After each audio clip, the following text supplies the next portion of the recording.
We are living in a moment of many birthdays, many anniversaries.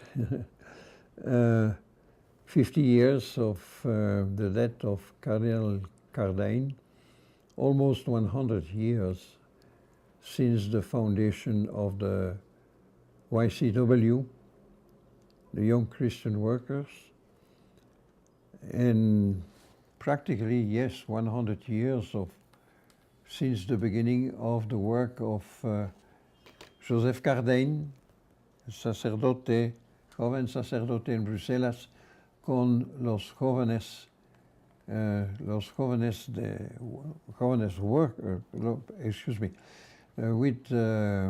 with young workers. So it is really a moment of reflection. And this is what the International YCW asked me to do. I am now in Ecuador and working in the National Institute of Higher Studies. And because I have been associated with the YCW since a long time, in Brussels in particular, but after that in different countries of the world, I have been asked by the International YCW to make some reflections. And I will reflect on three aspects. The YCW as a movement, the YCW as a methodology, and also as a culture, a social and religious culture. So I will have those 3 points following each other. So the first aspect is the YCW as a movement. That is very important. Because Cardijn, when he became a priest, was very conscious of the great distance, social distance, between himself as a seminarian, as a young priest, and his comrades from the primary school who became workers. And he was very impressed by that distance, social distance. And of course it was not the time of the work, it was at the beginning of more or less beginning of the 20th century. It was not the time of the 19th century when children were working in mines, children even less than 10 years old. But it was a time after the First World War when Europe was reconstructing. And as a matter of fact, one of the functions of the war was to destroy the existing capital in the factories, etc., after a time of crisis, of economic crisis, of overproduction.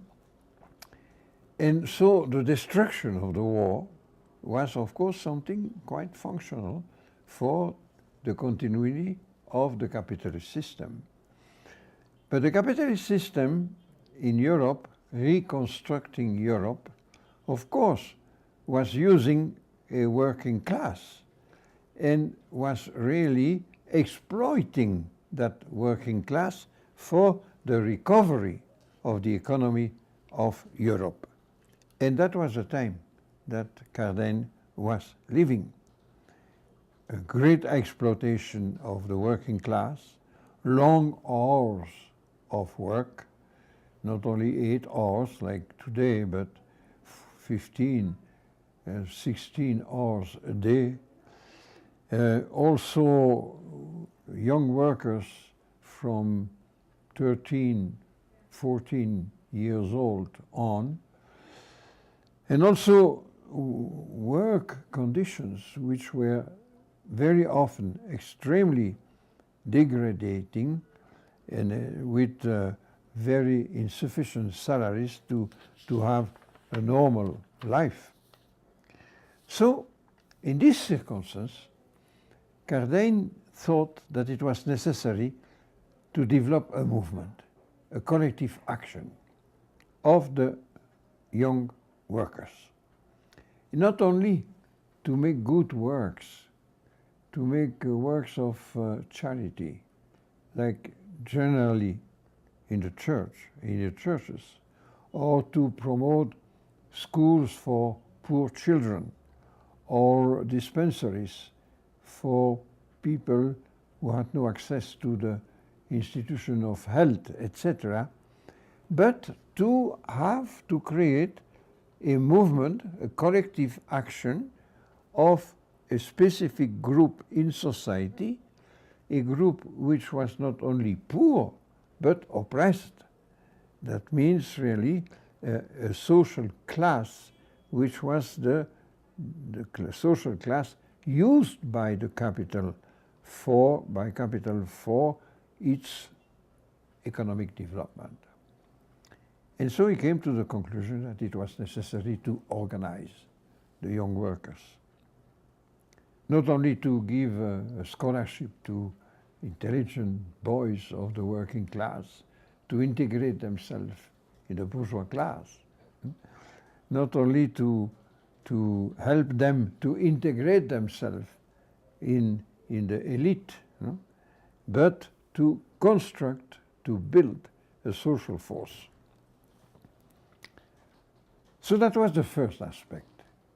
Cardijn began to organize a movement. The second one is that the YCW is a method, a methodology. To construct, to build a movement, it was from workers, and especially from young workers. That means a double marginalization as a worker and as young people. They were boys and girls. That was not an easy task because, of course, culturally and socially speaking, this group was really marginalized from society and had not very much time because they were working all the time and had the necessity of some kind of rest. So it was not an easy thing.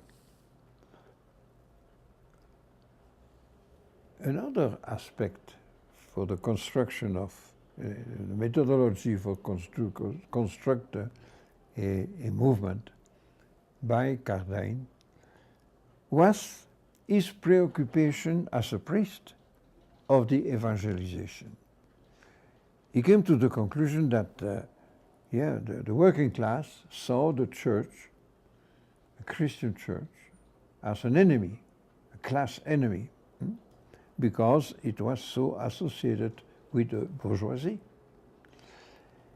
And that was an obstacle for the young workers to discover the values of the gospel, the values of the kingdom of God, values of justice, of equality, of love, which were values in favor of the emancipation of the working class. So he was very preoccupied by this rupture between the message of Jesus Christ and the reality of the working class.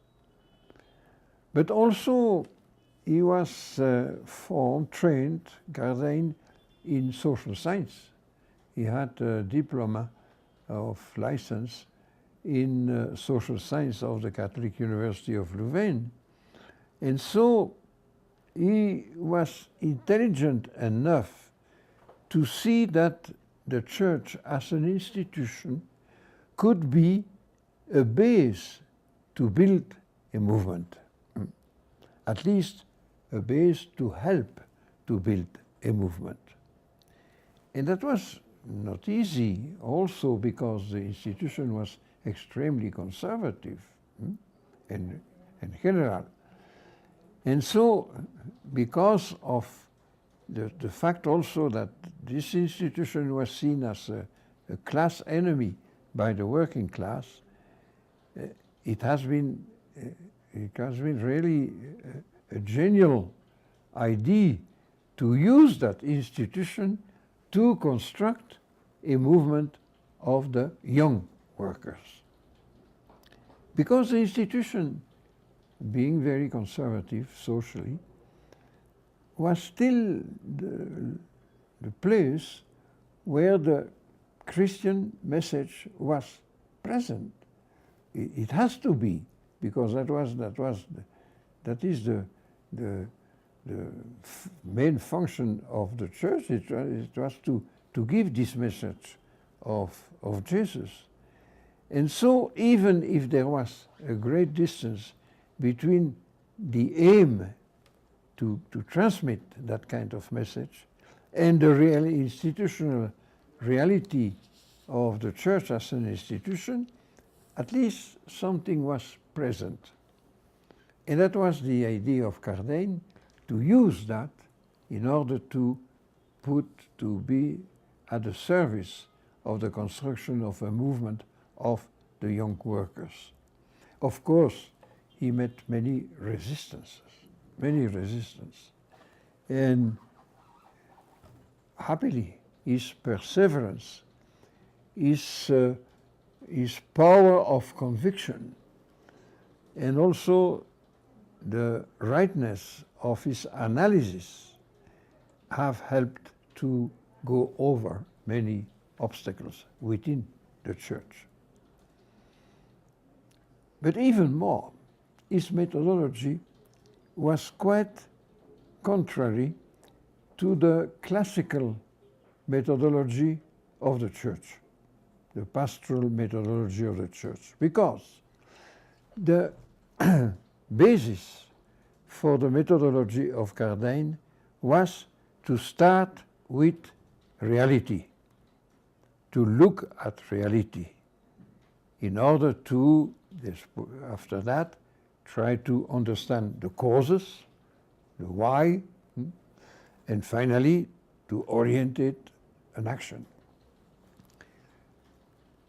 The way that the church was traditionally working was just the contrary. It was to start with a message to be transmitted from above,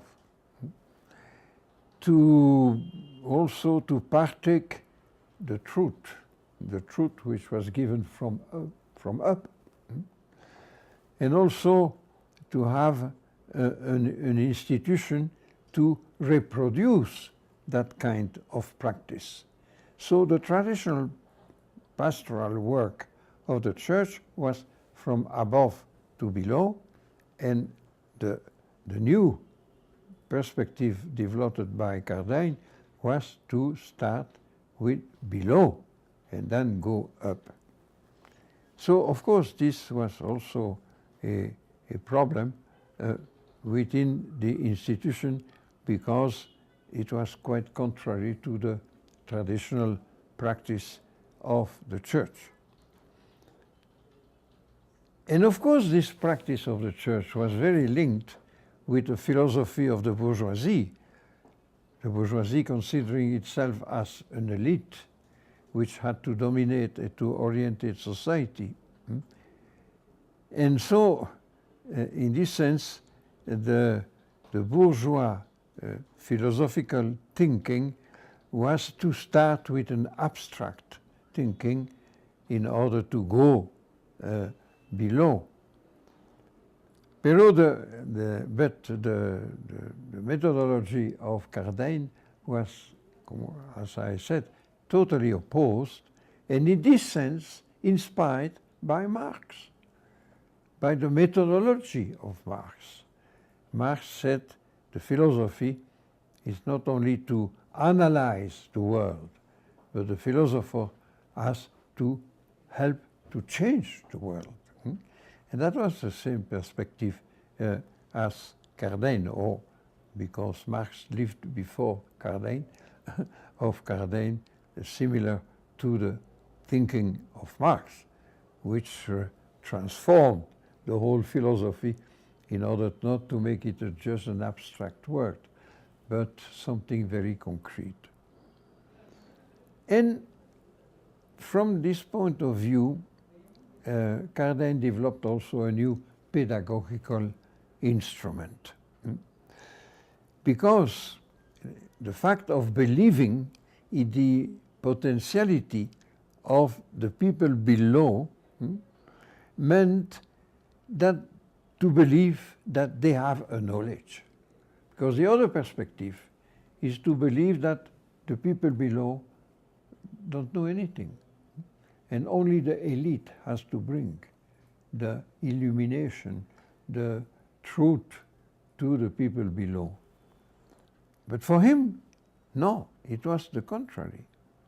It was necessary to start with the accumulation of knowledge of the people below, and then help to open that to a more general thinking and orientate all this effort toward action. This is what influenced Paul Freire, the famous pedagogue from Brazil, who wrote a very famous book, Pedagogy of the Oppressed, with the idea we have to start with the knowledge of the people, and from there we can construct something else. So the methodology of Cardin was to see, to judge, and to act. First, see what is the reality. Second, to reflect about the causes. Why is that like that? And what kind of judgment, social judgment, theological judgment, ethical judgment can we do? And finally, to act. So this was, of course, quite near to the great tradition of the workers' movement of that time. However, Cardin had some critical position facing the workers' movement, especially the fact that it was not only anti-clerical, but anti-religious. Of course, we have to understand why, in the whole history. The emancipation of the working class in Europe has been associated with a struggle against all the institutions of the old world, but also of the institution of the bourgeois world. And one of those institutions was the church, the Catholic Church or Lutheran Church, different parts of the world, at least to a great extent. And between parentheses, the situation in the United States of America has been very different, because the migrants who made the working class in the United States, the Catholic workers, the Catholic people coming from the fields but entering in the industry in North America, did not see the church as an enemy, because the clergy was living with them and was very near to the struggle of the workers. That's why the workers' movement in the United States has not known such an extent an anti-clerical and anti-religious aspect, but well in Europe, because the church was one of the institutions which was linked with the oppression of the working class. So Cardin, of course, took some distance with the socialist movement because of this situation, thinking that, on the contrary, Christian values could contribute to the emancipation of the working class. And so finally, from the point of view of methodology, not only a methodology of looking at the reality, but also Cardin developed a methodology of organization. And organization on the base of class belonging, workers, young workers. And in this sense, again, he came into conflict with a great part of the church, which was organizing the lay people without consideration of classes, within what has been called general Catholic action, with employers, with workers, with peasants, everyone together because of being Christian or Catholic.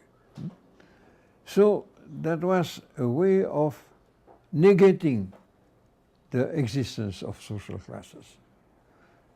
And that's why also in the whole social doctrine of the church, classical one, the idea is that the class struggle is absolutely unacceptable, because they see that as an action. They don't see that as a fact. But it is a fact, the class struggle. And that's what Cardin understood.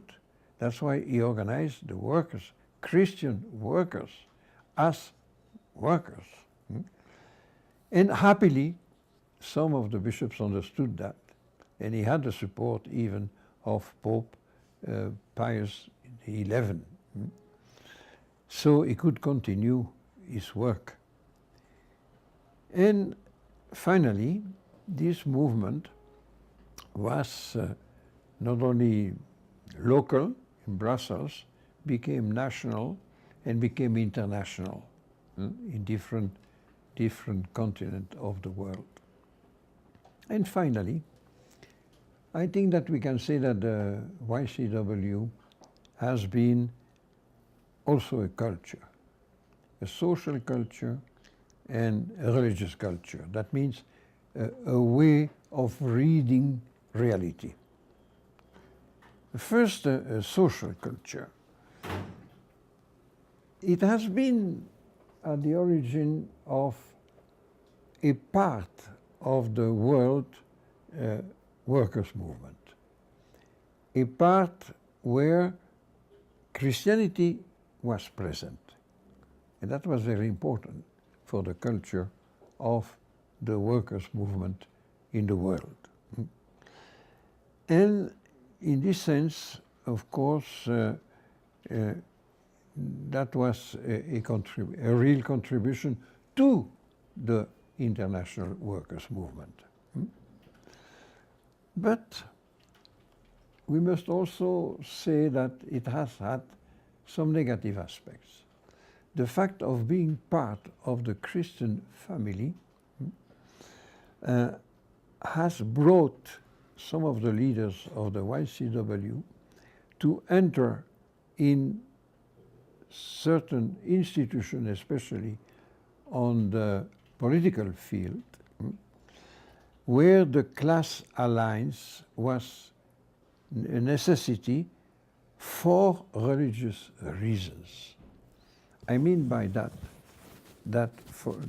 give a very concrete example, the Christian democracy as a political party. Well, the idea is that Christians have to be together in one party in order to promote Christian values in society. But the reality is that because of the class structure, existing class structure, the reality is that the Christian democracy as a party all over the world, in more or less measure, has been a bourgeois party. That means to put at the service of the bourgeoisie, of the values of the bourgeoisie, the other social classes for religious reasons. And that has been a little bit the problem for the YCW in different countries. And we know that especially in Latin America, that especially in countries like El Salvador, or like Ecuador, the Christian democracy has not only been a bourgeois party, but a party of the right and of the extreme right. So that was, of course, some aspect, negative aspect of what has been the role of the YCW. But it has been also a religious culture, in the sense that it brought a new conception of the church. The importance of lay people in the church, to transform the vision, the pyramidal vision of the church from the Pope, the hierarchy, the priest, and finally the lay people, in the fact that lay people are the church. And that has had an important effect on the Vatican II Council, which defined the church as the people of God, and not as a hierarchy, as a pyramid. That was surely one of the influence of the YCW, because the young workers were defining themselves as a part of the church. But this influenced also other social groups, because there were other social classes, middle class, also intellectuals, also a peasant class, developed also Christian movement, exactly with the same method as the YCW, and had quite an importance, for example, for the constitution of the international movement of peasants like la Via Campesina. And finally, the YCW had an impact on the transformation of the church itself, because of the fact that through, especially in Latin America, for example, the priests were busy with helping the YCW as chaplains of YCW, were also the ones at the origin of the biblical renewal, of the liturgical renewal, of the renewal of the social action of the church as a whole. And so, for example, we can say that in Latin America, the YCW has been one of the main, perhaps, factor of the transformation of the Latin American church, which of course was helped by Vatican II, where documents like Gaudium et Spes, the document of the church, of the council, about the church in the modern world, were inspired by the methodology of the YCW, because contrary to all other documents of the council, it was not deductive, the main methodology of theology, but was inductive. What is the reality of the world today? And what does that mean from the point of view of the revelation? Not start from up, but start from below, and then come to, of course, to conclusion of judgment and of action. And also, the movement has helped some other actions. For example, in Ecuador, the indigenous movement was much inspired by the methodology of the YCW, because Monsignor Proaño, who has been one of the souls of inspiration, the source of inspiration of the indigenous movement, was first a chaplain of the young Christian workers. So we see the influence also in Asia, where I have been working quite a while. I have participated to meetings of the YCW with Buddhists and with Muslims, not only Christians. So we can conclude that the YCW has been an important historical fact in the history of the church, but in the history of social movement. That, of course, it has been an important social factor, historical factor. But we must interrogate ourselves about the present situation. The present situation of many social movements and of the international YCW is, of course, a situation of crisis, of difficulties, of less influence than before. It is a fact. I will not go in the analysis of this fact for the moment, because many factors are influencing that, many factors. And we must try now to go on and try to analyze what is the situation today, to see, to judge, in order to act. Many of the new movements in the church, Pentecostal in particular, have abandoned completely that kind of methodology. And that's why they have developed a more individualistic approach, a more spiritual, between brackets, approach, but abandoning this idea of looking at the situation and trying to see what can we do in function of our values to evangelize the world, not in the sense of proselytism, but in the sense of introducing values in society. And so, in a time of globalization of capitalism, in a time of necessity of finding a new paradigm, not the paradigm of debt, which is the paradigm of capitalism, debt of human beings, but debt also of Mother Earth, of the Pachamama. At that time, we have a necessity of thinking again, of analyzing again what is the situation of labor today, what are the consequences of the introduction of capitalism in the rural areas, what is the type of organization we can have with the new social instruments that we dispose of. So we have to rethink all that.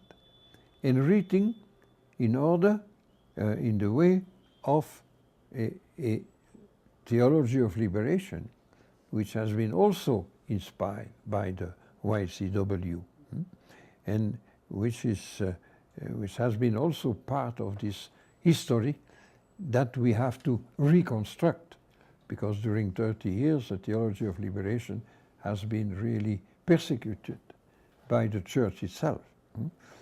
And now we have to rethink in this way and to really come to a refoundation of the different movements, not only in the church, but the social movements, with a new inspiration, but with the same methodology, ver, juzgar, actuar, no? In order to see how in the new circumstances we can make a new foundation of social movements, but also of political movements, in order to see how we can continue to transform the world in which we are living, and how we can introduce the values of the kingdom of God, that means justice, equality, love within this society.